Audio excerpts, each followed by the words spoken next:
Bienvenue dans cette vidéo, nous allons créer une première machine virtuelle.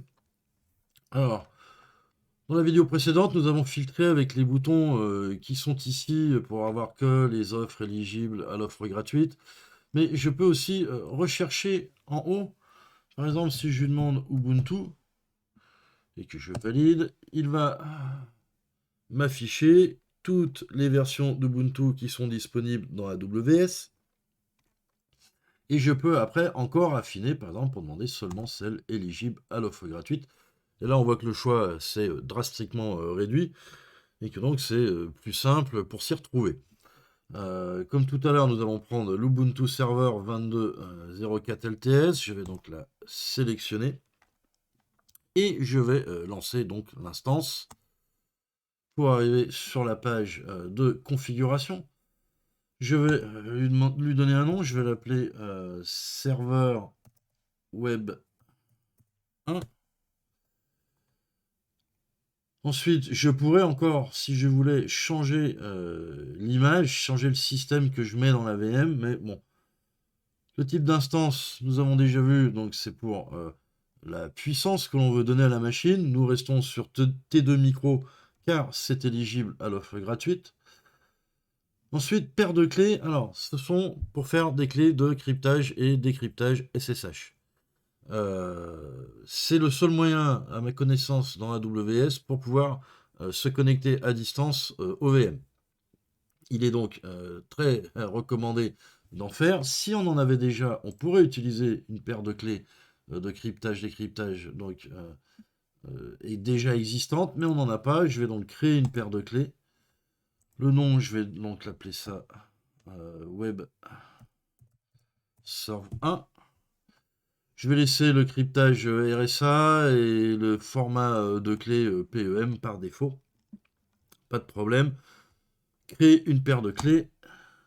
Et donc, il m'a téléchargé la clé publique ici. La clé privée sera bien évidemment dans la VM. Et donc, la paire de clés WebServe 1 a été créée. Les paramètres réseau. Alors, le réseau dans AWS est géré dans ce qu'on appelle ici un VPC. Il y aura une vidéo entièrement dédiée au VPC un peu plus tard dans la série. On va dire que le VPC, c'est un peu comme un data center privé virtuel dans lequel on peut gérer tous ces réseaux et tous ces sous-réseaux. Il y en a un par défaut, donc on est sur le VPC par défaut. Il y a les sous-réseaux par défaut. Bon, simplement, c'est pas le moment de rentrer vraiment dans le réseau encore dans la AWS. Pour l'instant, on est dans la création de VM. Mais ne vous inquiétez pas, la machine, avec les réglages là par défaut, aura Internet et on pourra s'y connecter depuis l'Internet.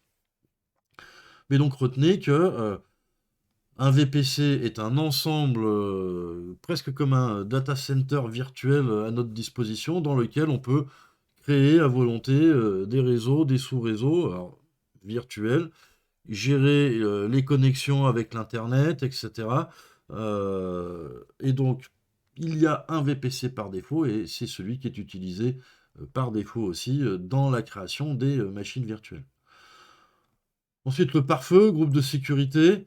On va créer un. Même si on a déjà un qui existe, on va lui demander de créer un groupe de sécurité. Euh, Pourquoi? Bah parce que dans le nom du groupe de sécurité, on va retrouver le même nom que la VM. Et comme ça, on saura que c'est le pare-feu de la VM, de cette VM-là. Normalement, il y en a un par défaut aussi, mais je vais pas l'utiliser maintenant. Si je sélectionnais ici, je pourrais utiliser celui par défaut, mais là, j'en veux un qui porte le même nom que la machine virtuelle. Je vais dire que dans ce pare-feu, j'autorise d'ores et déjà le trafic SSH, c'est-à-dire j'ouvre le port 22 pour le SSH pour me connecter à distance à ma machine et que j'autorise la connexion en SSH depuis n'importe où. Alors, il nous le dit en dessous, c'est pas ce qu'il y a de plus sécurisé. Je pourrais rentrer mon IP réel de chez moi, mon IP public de ma box. Pour l'instant, je vais laisser en 000, c'est-à-dire depuis n'importe où. Euh, c'est une machine de démonstration que je vais que je vais effacer, que je vais détruire dès qu'on aura fini la série de vidéos. Donc pas de problème avec ça. Mais on peut, si on veut, dire cette machine, on ne peut l'utiliser que depuis telle IP. Bon, c'est un petit peu restrictif, mais la sécurité, c'est important. Et bon, nous, dans notre cas, on n'en a pas vraiment besoin. Si je continue, je vois le stockage qu'on a vu tout à l'heure. Je vais laisser par défaut les 8 Go en GP. Alors GP pour General Purpose, c'est-à-dire les disques qui ne sont pas optimisés pour un usage ou un autre, à usage général, comme c'est marqué ici, donc les disques qui peuvent servir dans tous les cas de figure. Je vais descendre dans détails avancés. Alors là, il y a une longue liste de paramètres. Je ne vais pas tous les énumérer parce qu'il y en a trop, la vidéo serait beaucoup trop longue. Mais simplement, tout en bas, ici, je peux, si je veux, scripter un petit peu, c'est-à-dire mettre des commandes qui seront exécutées au démarrage de la VM, à la création de la VM. Alors ça, on le fera aussi plus tard dans la série de vidéos, mais bon, pour l'instant, juste je présente la fonctionnalité. Il est possible de mettre des commandes donc, qui seront exécutées au démarrage de la VM, ou plutôt à la création de la VM. Pour l'instant, ces fonctionnalités-là, je vais les laisser par défaut. Et maintenant que j'ai réglé, j'ai donné un nom à la VM, j'ai choisi sa puissance, j'ai créé la paire de clés, j'ai choisi de créer un nouveau pare-feu dans lequel le SSH sera autorisé. Le stockage, je l'ai laissé par défaut. Je peux maintenant lancer l'instance, c'est-à-dire créer la VM. Bon, c'est généralement assez rapide. Ça y est, il me dit succès, lancement de l'instance réussi. Attention, comme on l'a vu dans la vidéo précédente, des fois il vous donne des messages, mais c'est pas tout à fait vrai. Dans la vidéo précédente, on attendait que une résiliation de CloudFront soit effective pour pouvoir supprimer CloudFront. Et en fait, on pouvait déjà supprimer alors qu'il nous disait que c'était pas effectif, la résiliation n'était pas effective. Là, il nous dit que le lancement est réussi. C'est pas pour autant que la VM est déjà en train de fonctionner. Alors, le temps que je vous raconte tout ça, c'est peut-être effectif. On va aller voir, afficher toutes les instances. Elle est en cours d'exécution. Voilà, c'est marqué initialisation en cours. À mon avis, on va devoir attendre un petit peu pour pouvoir se connecter à cette VM et l'utiliser, et ainsi de suite. Si je veux aller voir les réglages de la machine virtuelle, je dois cliquer sur l'ID, non pas sur le nom, mais sur l'ID.